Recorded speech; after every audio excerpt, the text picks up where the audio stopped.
नमस्कार मित्रांनो, आरोह मीडियाच्या या स्पेशल इफेक्ट ट्युटोरियलमध्ये आपलं स्वागत आहे. या असाइनमेंटमध्ये आपण धबधब्याचा आणखी एक प्रकार पाहणार आहोत. कंट्रोल एनने न्यू डॉक्युमेंट तयार करून सुरुवात करू. आता रेक्टँगल टूल निवडा. तुमच्या स्क्रीनवर एक उभट आयत काढा. आयत निळ्या रंगाने रंगवा. आता डबल क्लिक करून त्याचे सिम्बॉलमध्ये रूपांतर करा.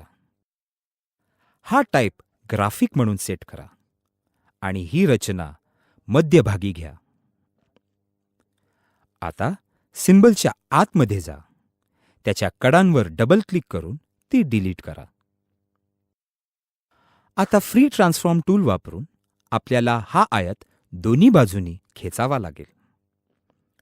वर्क एरिया अनलॉक ठेवा. वर्क एरिया लॉक किंवा अनलॉक करण्यासाठी देण्यात आलेली ती टॉगल की आहे जी आपल्याला माहीत आहेच. आता इरेजर टूल सिलेक्ट करा.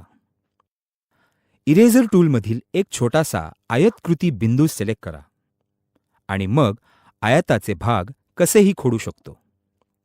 यामुळे आपला कोसळणाऱ्या पाण्याचा प्रवाह तयार होईल. या प्रकारे आपल्याला वरून खाली खोडावा लागेल. अपेक्षित आकार तयार करण्यासाठी आपण करत असलेली कृती काळजीपूर्वक निरीक्षण करून ती तशीच अंमलात आणा.